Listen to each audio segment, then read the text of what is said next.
Good morning. Well, welcome to another horror edition of Carrie by Stephen King. I hope you enjoy it. We're on page 17, almost chapter 6. I don't intend, Harjison said, to sit here and listen to a issue of Halt Truths or your standard schoolmaster lecture, Mr. Gale. I know my daughter well enough to... Here, Gale reached into the wire in basket beside the blotter and tossed a sheet of pink cards across the desk. I doubt very much if you know the daughter represented in these cards half so well as you think you do. If you did, you might realize that it was about time for a trip to the woodshed. It's time you snubbed her close before she does someone a major damage. You aren't. Ooh, chapter 6. Ewan, 4 years. Grail overrode him. Graduation stated June 79 next month. Tested IQ of 140. 8.3 average. Nonetheless, I see she's been accepted at Oberlin.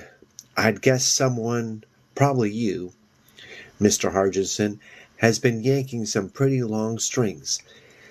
74 assigned detentions. 20 of these have been for harassment of misfit pupils. I might add fifth wheels.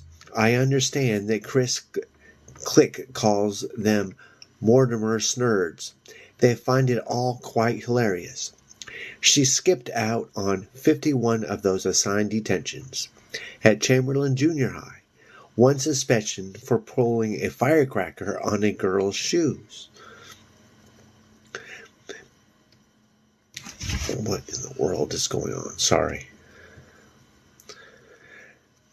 The note of the card says that the little prank almost cost a little girl named Irma Swope 2 toes.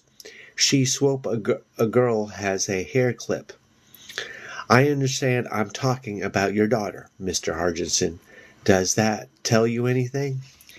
Yes, Harjison said, rising.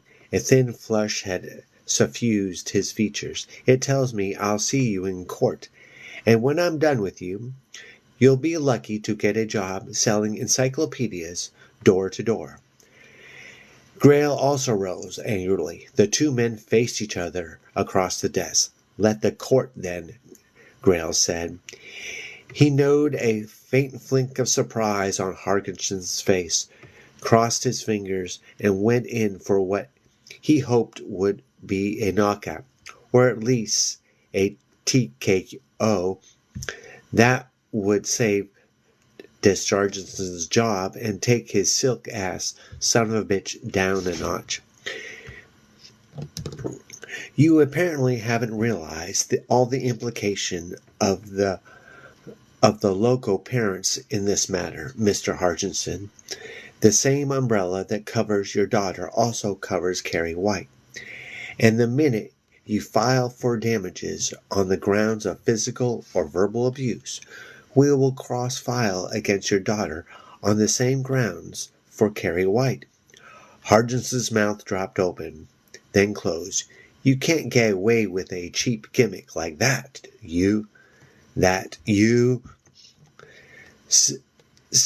shyster lawyer. Is that the phrase you were looking for? Grail smiled grimly. I believe you know your way out, Mr. Harjison. The sanctions against your daughter stand. If you are to take the matter further, that is your right. Harjison crossed the room stiffly, paused as if to add something, then left, barely restraining himself from the satisfaction of a hard door slam. Grail blew out breath. It wasn't hard to see where Chris Harjison came by her self-willed stubbornness. A.P. Morton entered a minute later. "How did it go?" "Time will tell, Morty," Grail said, grimacing. He looked at the twisted pile of paper clips. "He was good for 7 clips anyway. That's some kind of record." "Is he going to make it a civil matter?" "Don't know. It rocked him when I said we'd counter sue." "I bet it did." Morton glanced at the phone on Grail's desk. "It's time we let the superintendent in on this bag of garbage, isn't it?" "Me too," Morton said loyally. From the shadow exploded. From the shadow exploded Appendix 3. Carrie White passed in the following short verse as a poetry assignment in the 7th grade. Mr. Edwin King, who had Carrie for grade 7 English, says, "I don't know why I saved it. She certainly doesn't stick out in my head as a superior pupil. And this isn't a superior verse. She was very quiet, and I can't remember her ever raising her hand even once in class, but something in this seemed to cry out. Jesus watches from the wall, but his face is cold as stone. And if he loves me, as she tells me, why do I feel so all alone?" The border of the paper on which the little verse is written is decorated with a great many cruciform figures which almost seem to dance. Tommy was at baseball practice Monday afternoon. Sue went down to the Kelly Fruit Company in the center to wait for him. Kelly's was the closet thing to a high school hangout the loosely sprawled community of Chamberlain could boast since Sheriff Doyle had closed the rec center following a large drug bust. It was run by Moreau's fat man named Hubert Kelly, who dyed his hair black and complained constantly that this electronic pacemaker was on the verge of electrocuting him. The place was a combination of grocery, soda fountain, and gas station. There was a rusted Jenny pump out front that Hubie had never bothered to change when the company merged. He also sold beer, cheap wine, dirty books, and a wide selection of obscure cigarettes such as Murads, King, Sano, and Marvel Straits. The soda fountain was a slab of real marble. There were 4 or 5 booths. The kids unlucky enough or friendless enough to have no place to go and get drunk or stoned, an ancient pinball machine that always tilted on the 3rd ball, stuttered lights and on and off in the back beside the rack of dirty books. When Sue walked in, she saw Chris Hargensen immediately. She was sitting in one of the back booths. Her current amour, Billy Nolan, was looking through the latest issue of Popular Mechanics at the magazine rack.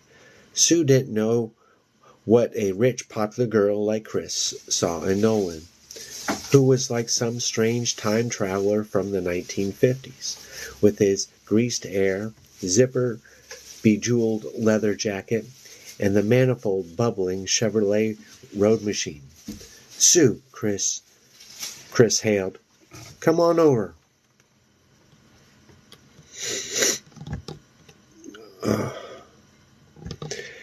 Sue nodded and raised a hand, although dislike rose on her throat like a paper snake.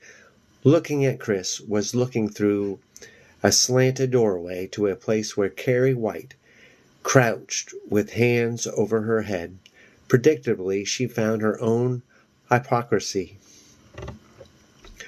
incomprehensible and sickening. Why couldn't she just cut her dead? Oh my goodness. We're on page 18 of Carrie, chapter 6. Ooh, awesome. And I'd just like to mention, if you like YA horror, I have a Kindle Vella available on Amazon. If you like mystery, adventure, and a little bit of teen romance, and of course vampires, then check it out. My link is in the bio. A dime root beer, told Hubie. Hubie had genuine draft root beer, and he served it in a huge frosted 1890s mug. She had been looking forward to tipping a long one while she read a paper novel and waited for Tommy. In spite of the havoc the root beers raised with her complexion, she was hooked, but she wasn't surprised to find she had lost her taste for this one. "How's your heart, Hubie?" she asked. "Your kids," Hubie said, scraping the head of Sue's beer with a table knife and filing the mug the rest of the way. "You don't understand nothing. I plugged my electric razor this morning and got 110 volts right through this pacemaker. You kids don't know what that's like. Am I right? Guess not. No. Christ. Jesus forbid you should ever have to find out. How long can my old ticket take it? You kids'll find out when I buy the farm and those urban Renwall poops turn this place into a parking lot. That's a dime." She pushed her dime across the marble. 50 million volts, right up the old tubes, Herbie said darkly, and stared down at the small bulge in his breast pocket. Sue went over and slid carefully into the vacant side of Chris' booth. She was looking exceptionally pretty. Her black hair held by a shamrock green band and a light basque blouse that accentuated her firm upthrust. I'm not saying that. "How are you, Chris?" "Bitchin' good," Chris said a little too blithely. "You heard the latest? I'm out of the prom. I bet that cocksucker Grayles loses his job, though." Sue had heard the latest, along with everyone at Ewan. Daddy's suing them," Chris went on, over her shoulder. "Billy, come over here and say hi to Sue."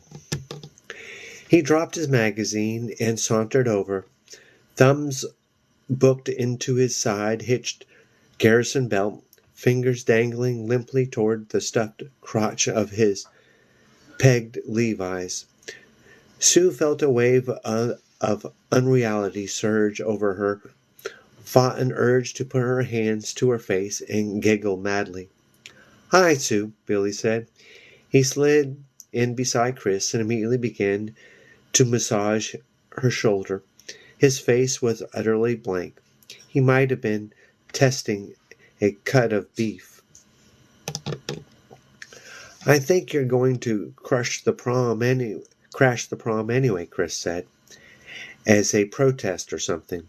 Is that right?" Sue frankly startled. "No," Chris replied, dismissing it. "I don't know." Her face suddenly twisted into an expression of fury, as abrupt and surprising as a tomato funnel. The goddamn Carrie White. I wish she'd taken her goddamn holy pie routine and stuff it straight up her ass. "You'll get over it," Sue said. If only the rest of you had walked out with me. Jesus, Sue, why didn't you?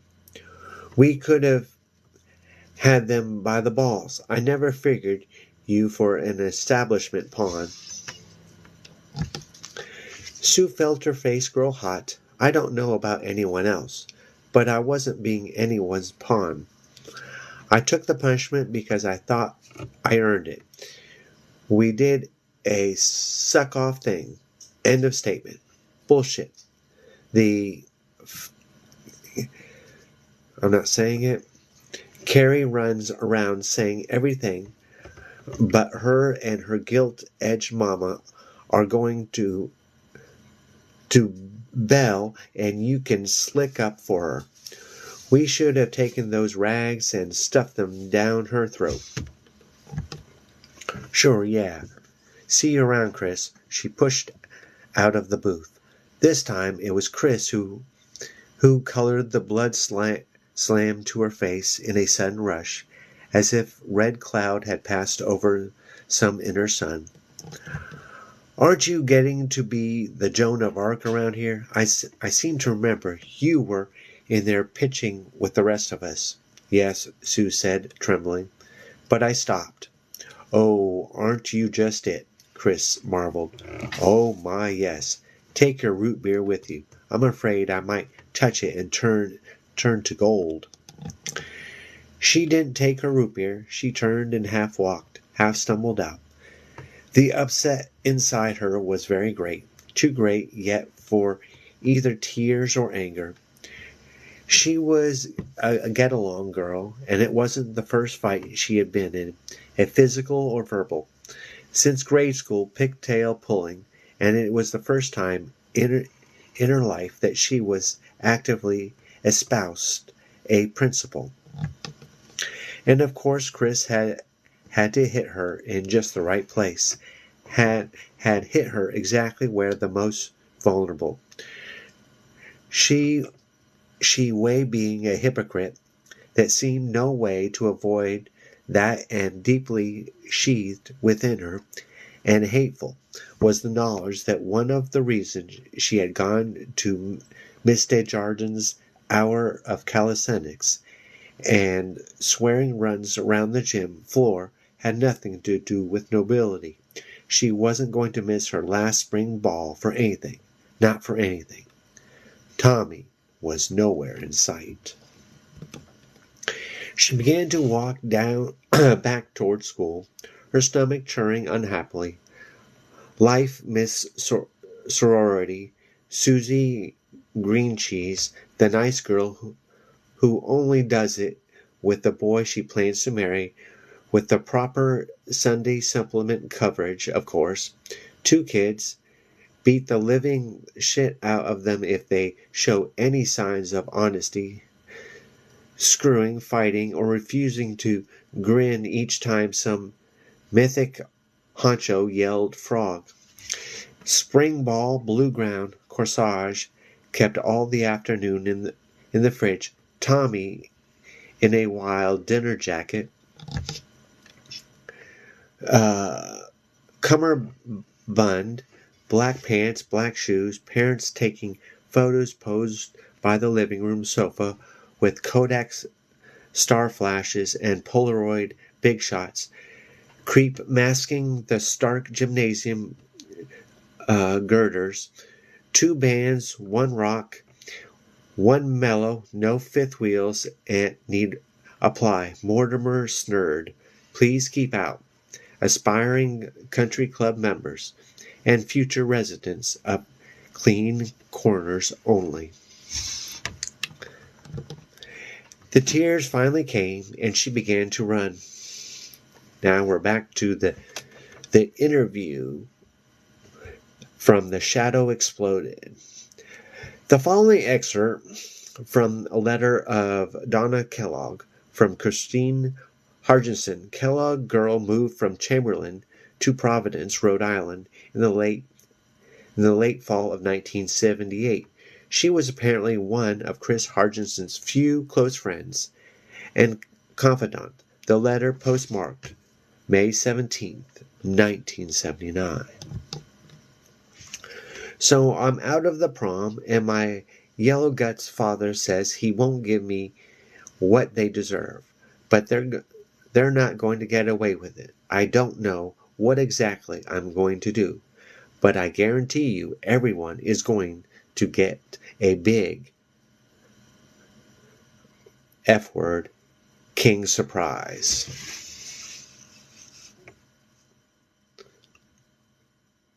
Oh, here we go. It was the 7th, May 7th. She crossed the day off the calendar in her room as soon as she slipped into her long white nightgown. She crossed off each day as it passed with a heavy black felt pen. She supposed it expressed a very bad attitude toward life. She didn't really care. The only thing she really cared about was knowing that Mama was going to make her go back to school tomorrow, and she would have to face all of them. She sat down in the small Boston rocker, bought and paid for with her own money. Beside the widow, closed her eyes, and swept them and all the clutter of her conscious thoughts from her mind. It was like sweeping a floor, like the rug of her subconscious mind, and a weep all the dirt under all the sweep all the dirt under goodbye. She opened her eyes. She looked at the hairbrush on her bureau. Flex. She was lifting the hairbrush. It was heavy. It was like lifting a barbell with a very weak arms. Oh, grunt. The hairbrush slid to the edge of the burrow, slid out past the point where gravity should have toppled it, and then dangled, as if an invisible string. Carrie's eye had closed to slits. Veins pulsed in her rational sense.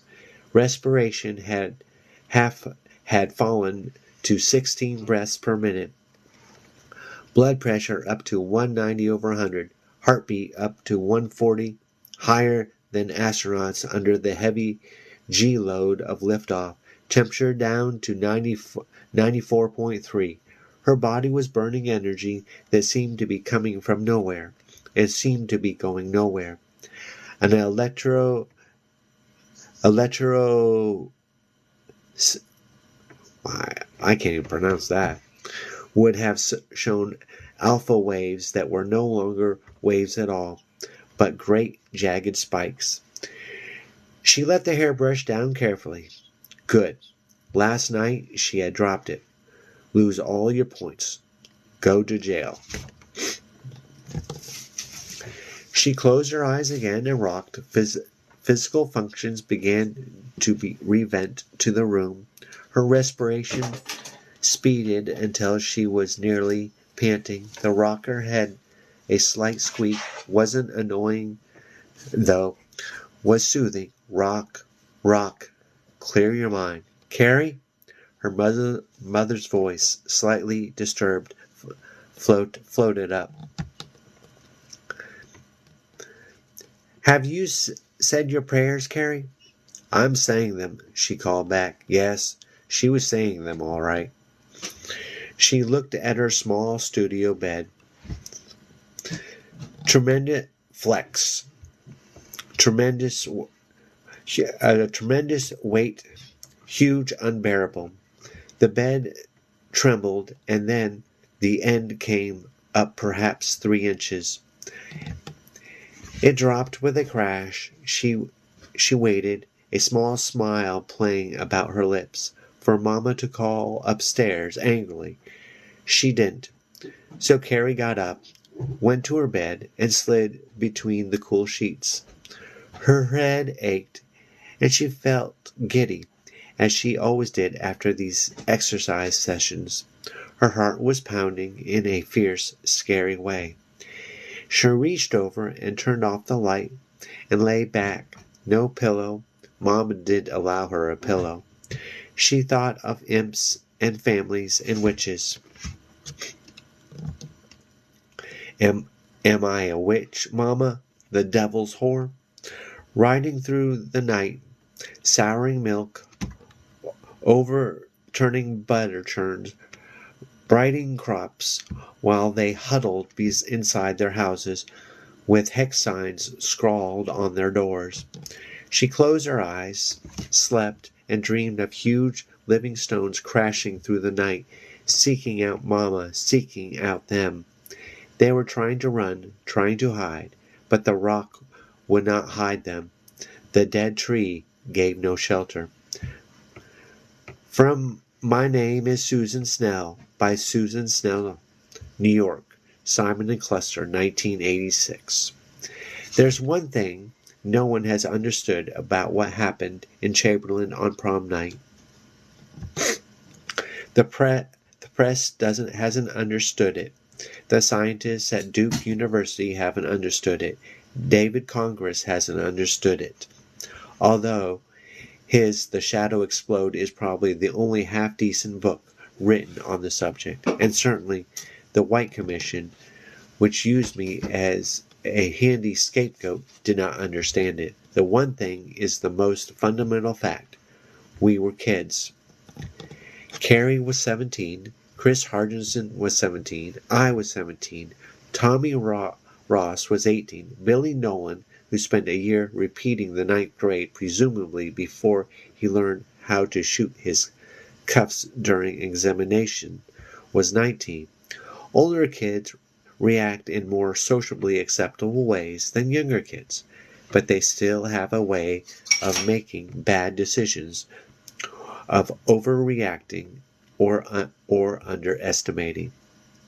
In the first section, which follows this introduction, I must show these tendencies in myself, as well as I am able. Yet the matter which I am going to discuss is at the root of my involvement in prom night, and if I am to clear my name, I must begin by recalling scenes which I find particularly painful. I have told this story before, most notoriously before the White Commission, which received it with incredulity in the wake of the 200 deals and the destruction of an entire town. It is so easy to target one thing. We were kids. We were kids. We were kids trying to do our best. You must be crazy. He blinked at her, not willing to believe that he had actually heard it. They were at his house, and the television was on but forgotten. His mother had gone over to visit Mrs. Clean across the street. His father was in the cellar workroom making a birdhouse. Sue looked uncomfortable but determined. It's the way I want it, Tommy. Well, it's not the way I want it. I think it's the craziest goddamn thing I have ever heard, like something you might do on a bet. Her face tightened. Oh, I thought you were the one doing the big speeches the other night, but when it comes to pulling your money where your big fat mouth. Wait, whoa. He was unoffended, grinning. I didn't say no, did I? Not yet, anyway. You. Chapter 7. Oh my goodness. Wait, just wait. Let me talk. You want me to ask Carrie White to the spring ball? Okay, I got that. But there's a couple of things I don't understand. Name them. She leaned forward. First, what good would it do? And second, what makes you think she'd say yes if I asked her? Oh, okay. I'm going to end there. And if you missed the early version, it will be on YouTube. And if you like YA horror, mystery adventures with vampires, teen romance, and you like Fear Street and Are You Afraid of the Dark, check out my book Vampire Juice. Link is in the bio. And thank you for watching. And now